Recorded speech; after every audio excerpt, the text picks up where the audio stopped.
جن لوگوں کے دلوں میں محبت اہل بیت اطہار ہوگی وہ لوگ قیامت کے دن بھی اس کیفیت میں محبوب کی بارگاہ میں حاضر ہوں گے، اللہ کی بارگاہ میں حاضر ہوں گے کہ ان کے چہروں پر اطمینان کی کیفیت ہوگی، ان کے چہرے سرسبز و شاداب ہوں گے، اور ان کے چہروں کو دیکھ کے لوگ کہیں گے کہ یہ کسی عام انسان کے چہرے نہیں ہے۔ حضرت ابو رافع فرماتے ہیں کہ حضور نبی مکرم صلی اللہ علیہ وسلم نے ارشاد فرمایا،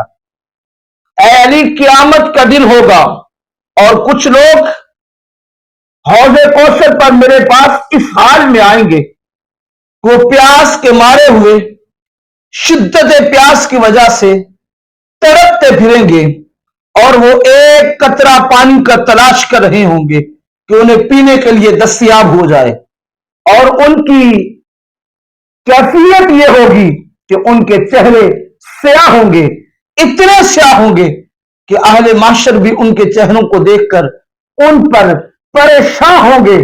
حضرت علی المرتضی رضی اللہ تعالی عنہ عرض کرتے ہیں، یا رسول اللہ صلی اللہ علیہ وسلم وہ کون لوگ ہوں گے؟ میرے اور آپ کے آقا احمد مجتبیٰ محمد مصطفیٰ صلی اللہ علیہ وسلم نے ارشاد فرمایا، اے علی وہ لوگ ہوں گے جن کے سینوں میں تیرے لیے اور میرے اہل بیت اطہار کے لیے بغض ہوگا۔ ان لوگوں کے چہرے قیامت کے دن سیاہ ہوں گے اور شدت پیاس کی وجہ سے مارے مارے پھر رہے ہوں گے، لیکن انہیں کہیں سے پانی دستیاب نہیں ہوگا۔ حضرت علی مرتضی رضی اللہ تعالی عنہ یہ بات سن رہے تھے، حضور نے فرمایا، علی ایک گروہ وہ بھی آئے گا جن کے چہرے 14ویں کے چاند کی طرح چمکتے ہوں گے، اور ان کے چہروں سے پتا چل رہا ہوگا کہ یہ شاداب ہیں، انہیں پیاس کی شدت نہیں ہے، یہ سیر ہوئے ہیں۔ عرض کرتے ہیں حضرت علی المرتضی،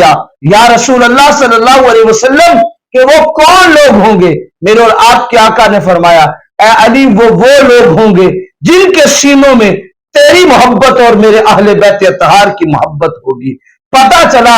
جس سینے میں محبت اہل بیت اطہار ہوگی، قیامت کے دن اللہ کی بارگاہ میں وہ اس حال میں جائے گا کہ اس کا وجود اطمینان کی کیفیتوں سے گزرتا ہوا بارگاہ رب العزت میں پہنچے گا، اور حشر میں بھی دور سے پہچانا جائے گا کہ یہ وہ لوگ ہیں جن کے سینوں میں محبت اہل بیت اطہار ہے۔ حضرت عبداللہ ابن مسعود فرماتے ہیں کہ رسول اللہ صلی اللہ علیہ وسلم نے ارشاد فرمایا، امام دارمی نے اسے مسند الفردوس میں ذکر فرمایا، آپ فرماتے ہیں کہ حضور نے فرمایا، وہ شخص جس نے ایک دن محبت اہل بیت اطہار میں گزارا، اس کا وہ ایک دن 1 سال کی عبادت سے زیادہ بہتر ہے۔ اور میرے حضور فرماتے ہیں کہ اس بندے نے اگر اپنی زندگی محبت اہل بیت اطہار میں گزار دی تو اس کا ٹھکانہ جنت الفردوس ہوگا۔ دیکھیے کتنا